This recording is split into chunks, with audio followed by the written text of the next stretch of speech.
दीपिकाजी भन्दा बाहेक अरू कुनै महिलालाई तपाईँले जीवनमा यस्तो खुट्टा थिचेको अथवा त्यो पेन फिल गरेको होइन उहाँलाई केयर गरेको त्यो खालको एक्सपिरियन्स छ कि छैन पलजी? छैन, अहिलेसम्म छैन। मेरो मुवालाई चाहिँ मुवालाई बहिनीलाई चाहिँ मेरो मम्मी र बहिनीलाई चाहिँ मैले खुट्टा बिच्दिन्छु होइन, ढाड बिच्दिन्छु अहिले, अनि हेड मसाज गरिदिन्छु। त्यो बाहेक चाहिँ गर्नु भएको छैन। ओके, फिल्ममा ट्रेलरमा भनिएको छ नि त मलाई यस्तो परीसँग प्रेममा पर्न मन छ होइन भनेर, त्यो कस्तो परी भनेर हामीले ट्रेलरमा सुन्यौँ। रियलमा चाहिँ तपाईँलाई अब कस्तो परीसँग प्रेममा पर्न मन छ? मलाई यस्तो परीसँग प्रेम गर्नु छ जोसँग प्रेममा परिसकेपछि फेरि घरिघरि प्रेममा पर्नै नपरोस्। ओके, मैले सुशीलजीलाई पनि जुन फिल्म खेल्नुहुन्छ त्यसमा को एक्टरसँग चाहिँ नाम जोडी बनाइरहेको हुन्छ है अडियन्सहरूले होइन। तपाईँहरूको चाहिँ दीप हुने रहेछ। दीप भनेको राम्रो पनि बत्ती दीप हुने होइन। यो कपालको चाहिँ तपाईँ आफैले कसरी इलाबरेट गर्नुहुन्छ भन्नु पऱ्यो। अब मलाई त एकदम मनपर्छ जोडी चाहिँ। खास के छ यो जोडीमा?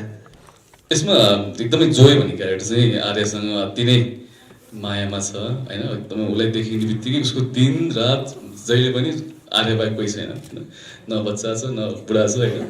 सो त्यो चिज चाहिँ देख्ने एउटा क्यारेक्टर जो हो। र अहिले पनि मलाई चाहिँ साइडमा कोही पनि छैन जस्तो लागिरहेछ कि, हामी दुईजना मात्रै सोच लागिरहेछ। सो त्यो हिसाबमा हेर्छु उहाँलाई मैले एकदमै।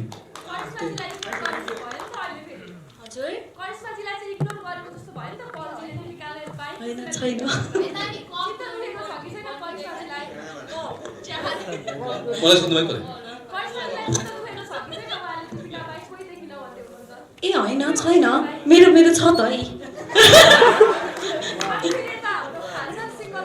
उहाँ पनि मेरै हो। ब्यालेन्स।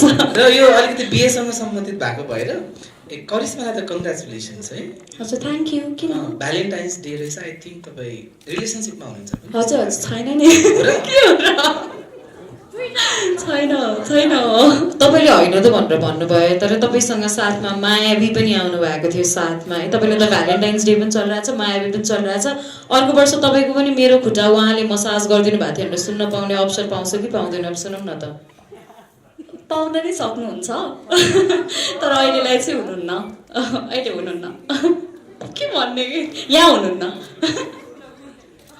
बाहिर हुनुहुन्छ, बाहिर। सो 28औं जन्मदिनमा 28वटा गिफ्ट चाहिँ कस्तो भयो त्यो पनि सुनौँ न त। अयो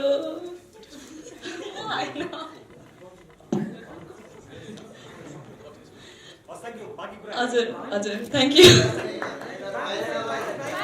पलजी, भ्यालेन्टाइन डे छ तपाईँको तर्फबाट त आउनै पर्छ है। तपाईँको यसपालिको भ्यालेन्टाइन्स के छ मायावी बाहेक है? तपाईँले दिपिकाजी भन्नु पाउनुहुन्न, मायावी भन्न पाउनुहुन्न? मेरो जन्मदिन आउँदैछ फागुन 10 गते, फागुन 14 भयो आउँदैछ, भ्यालेन्टाइन्स डे आउँदैछ, फागुन 25 उहाँको आउँदैछ।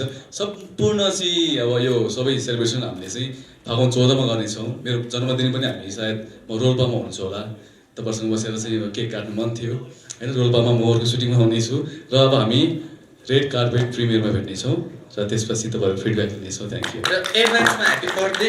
तपाईँको बिहेको कुरा एकदम सिरियसली आइरहेछ है, प्लिज भनिदिनु सिरियसली। जन्मदिन आउँदैछ, बिहे कसरी आउँछ?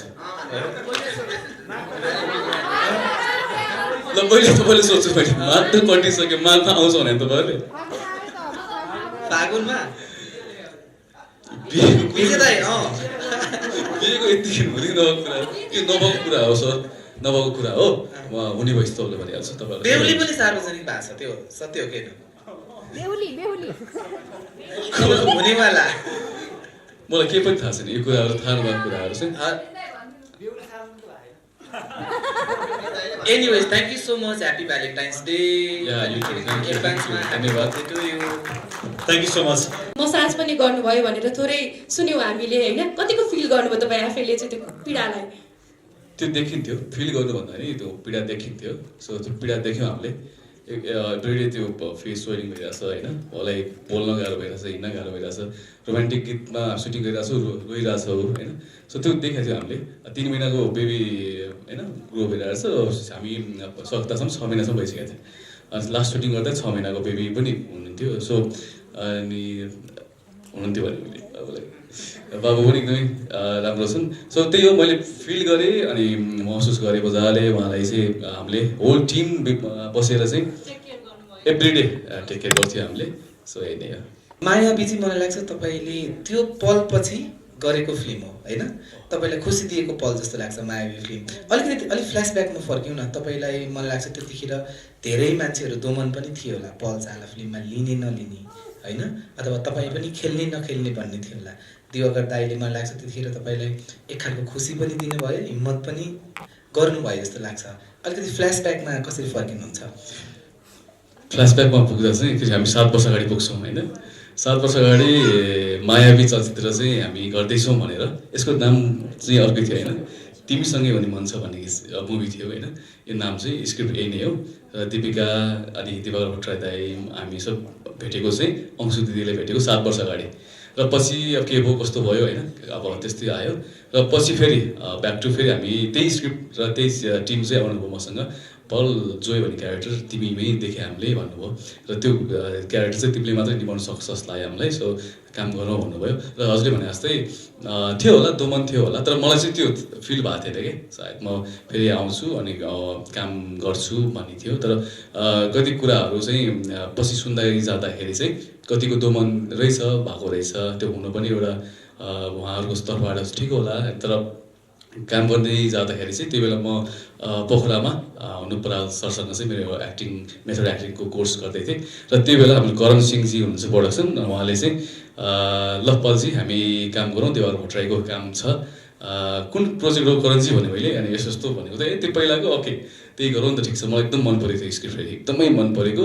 तपाईँले भने जस्तै मलाई मिल्ने चाहिँ क्यारेक्टर छ कि यसमा सो जे पल शाह हो त्यही नै जोय देख्नुहुन्छ तपाईँहरूले अनि त्यसपछि चाहिँ अब मैले काम गरेर पाएँ प्रत्येक मैले देवार भट्टराई दाइले भन्थे दाइ मेरो म लर्निङ फेजमा छु सुशीले भने जस्तै एभ्री टाइम हामी लर्निङ फेजमै छौँ सो प्रत्येक तपाईँले सोचेको कुराहरू 7 वर्ष अगाडि भेटेको हामी दाइ तपाईँले सोचेको कुराहरू नपुग्ला तपाईँले इमेजिन गरेको कुरा नपुग्ला तर मलाई प्रत्येक पाइलामा चाहिँ भाइ सम्झेर सिकाउनु होला भन्नु होला तपाईँले लागेको कुरा भन्नु होला भन्दै प्रत्येक पाइलामा मलाई साथ दिनुभएको थियो अनि पल अझै यो भएन त्यो भएन मैले भने अघि पनि सो त्यस्तो भन्दै हामी काम गऱ्यौँ सायद अब मुभी पनि राम्रो बनाएको छ एकदमै हामीले चाहिँ अस्ति डबिङमा फाइनल हेऱ्यौँ होइन सबैले सुन्छ जस्तो लाग्छ मलाई चाहिँ र मैले फेरि पनि भने यो माया गर्नेहरूको लागि बनेको फिल्म हो सो सम्पूर्ण माया गर्ने मान्छेहरू चाहिँ गएर हेरिदिनु भन्न चाहन्छु र तपाईँ हो नि त होइन अब यो प्रेग्नेन्सीको बेलाको क्रेभिङ मुड स्विङ अलग हुन्छ होइन हाम्रो फ्यामिलीको चाहिँ होटल थियो कि सेटअप होटल थियो अनि त्यहाँ चाहिँ अब दिपिकाको कस्तो भने नि उसलाई खाना मन लागेको चिज खान्छु भनेर नि उसले व्यक्त गर्न सक्दैन थियो किनकि दिवाकरजीको खुसी फिल्मभन्दा बाहेक उसले प्रेग्नेन्सी त्यो बच्चा आउनेवाला खुसी केही पनि देखेको थिएन कि म हेरिरहेको थिएँ उनीहरूलाई होइन अनि दिदी कस्तो गुन्द्रुक र भात खान मन लाग्यो भन्थ्यो कि उसले होइन अनि अब त्यहाँ होटल थियो नि त होइन अनि मेरो काम चाहिँ अब के गर्ने त भन्दा गुन्द्रुक खोज्दै हिँड्ने अब गुन्द्रुक त आयो दिदी अब यहाँ घिउ हालेर नि खान मन छ उसलाई होइन तर पेट ठुलो हुन्छ भन्ने पनि छ होइन यस्तो कि उसको त्यो पीडा हुन्छ नि उभिन सक्दैन हिल लाउनु परेको छ यो सिनेमासँग रिलेटेड होइन कि हामी सबैजना जति पनि आइमे मान्छेहरू छौँ प्रेग्नेन्सीको बेलामा जब आराम गर्नुपर्ने बेला त्यो बच्चाले राम्रोसँग हुर्किनु पर्ने बेलामा चाहिँ त्यो बच्चा छिटो हुर्केर पेट ठुलो नदेखियोस् भन्ने त्रास के उनीहरूको दुईजना हामीहरू प्रेग्नेन्ट हुँदा चाहिँ के हुन्छ छिटो बच्चा हुर्कियोस् हाम्रो अब बेबी बम देखियोस् या खुसी होस् हुन् भन्ने हामीलाई हुन्थ्यो नि उनीहरू दुईजनामा चाहिँ के त्रास थियो भने यो बेबी बम नदेखियोस् कसरी हुन्छ म पेट लुकाउँ उसलाई के यति त्यो पीडाहरू यति हेर्थ्यौँ हामीले होइन अब सिनेमा भोलि राम्रो होला नराम्रो होला हरेक सिनेमाले आफ्नो भाग्य आफैले लेखेर लिएर आएको हुन्छ डाइरेक्टर प्रड्युसरले मेहनत गर्ने कलाकारले मेहनत गर्ने तपाईँहरूले मेहनत गर्ने आफ्नो ठाउँमा छ तर प्रत्येक सिनेमाले आफ्नो भाग्य आफै लेखेर लिएर आएको हुन्छ हिट होला नहोला तर समग्रमा यो सिनेमा यिनीहरूको लागि चाहिँ चाहे जस्तो सुकै होस् तर कहिले पनि यो उनीहरूको मेमोरीबाट जाँदैन होइन यो बच्चालाई माइक किन मन परेको थाहा छ उसले त्यो बच्चा पेटमा आएदेखि माइकमा बोले छ नि त ऊ होइन त्यही भएर पनि हो मैले बिचमा बोलेँ यो प्रेग्नेन्सीको पीडाहरू त अब महिलाहरूले क्वेसन गर्दाखेरि भोलि तपाईँहरूले भोग्छ जो प्रेग्नेन्ट भइसकेको छ उसको त आफ्नो छ होइन जसले भएको छैन त्यो पीडा भोलि भोग्छ त्यही भएर चाहिँ यो सिनेमा सँगसँगै यिनीहरूको जुन दुःख छ मलाई लाग्छ यो सिनेमा हिट हुनुपर्छ राम्रो हुनुपर्छ तर यत्तिकै होइन कि मेहनत गरेर हिट हुनुपर्छ राम्रो नराम्रो आफ्नो ठाउँमा हुन्छ भन्ने होइन राम्रै छ मेहनत गरेर छ हाम्रो चाहिँ यही बनाइ हो तर उसलाई गुन्द्रुकको भात खाने धेरै इच्छा थियो होइन खाएँ पनि ड्याडीले नै भनिदिनु न बच्चा तपाईँसँग मान्दैन नि खास ड्याडीलाई खोज्छ कि होला ओके हजुर पलजीलाई पनि सोधौँ न होइन दिवाकरजीको कुरा सुन्यो दिपिकाजीको सुन्यो तपाईँले चाहिँ त्यो पेनलाई कसरी फिल गर्नुभयो तपाईँ आफैले चाहिँ सुशीलजीलाई पनि सोध्न चाहे पलजीले सोधिराख्नु भएको थियो फिल्ममा कसरी गरौँ काम के गरौँ भनेर आइडियाहरू लिइराख्नु भएको थियो अरे कस्तो लाग्यो पलजीलाई काम सिकाउँदाको अनुभव तपाईँ आफैबाट पनि सुनाउनु होइन यो एकदमै रङ हो लाइक मैले काम सिकाएको कुनै पनि होइन ऊ आफैमा एकदमै राम्रो एक्टर हो है त्यही पनि ऊ पल्सा हो नि त अहिलेसम्म गरिरहेछ काम गरिरहेछ राम्रो गरिरहेछ होइन मैले जस्ट एउटा हामी सबैजना फिल्म सेटमा गइसकेपछि काम गर्ने क्रममा हामी सबैजना म पनि आफू सिकिरहेकै हुन्छु होइन अनि अरूलाई पनि आफूसँग भएको कुराहरू सेयर गरिरहेकै हुन्छु त्यही हाम्रो प्रोसेस नै त्यही हुन्छ एक्टरहरूको गिभन एन्ड टेक आफूले आफूसँग भएको के कुराहरू दिने र आफूसँग नभएको के कुराहरू लिने त्यही प्रोसेसमै हो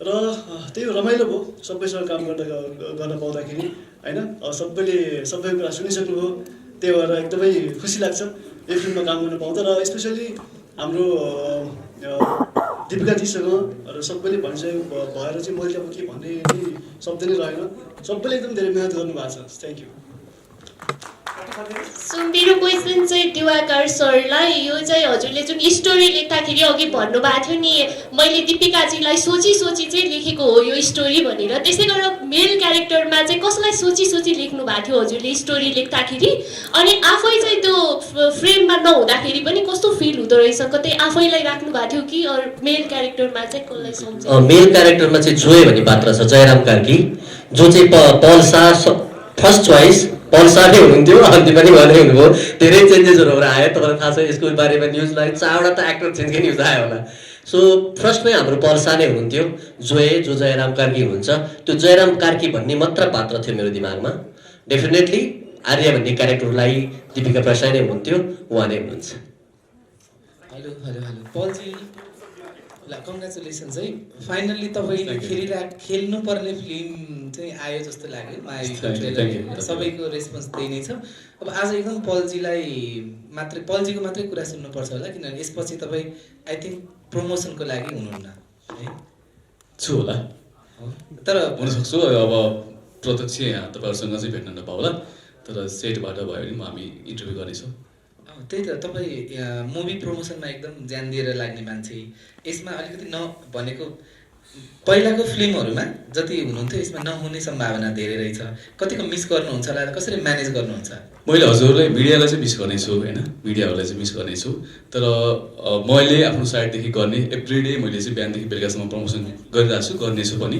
किनभने मेरो फेसबुक पेज पनि एउटा मिडिया नै हो किनभने 10 लाख फलोवर्स छ होइन सो त्यो 10 लाख फलोवर्स भएको पेजबाट मैले एभ्रिडे मेरो मेसेजहरू दिइराख्नेछु होइन हामी यो हुँदैछ यो गर्दैछौँ भनेर मेसेज दिइराख्नेछु र म तपाईँहरूसँग नजिक हुनेछु त्यही अब प्रत्यक्ष चाहिँ तपाईँहरूसँग म टाढा हुनेछु तर नजिक सम्झिनु होला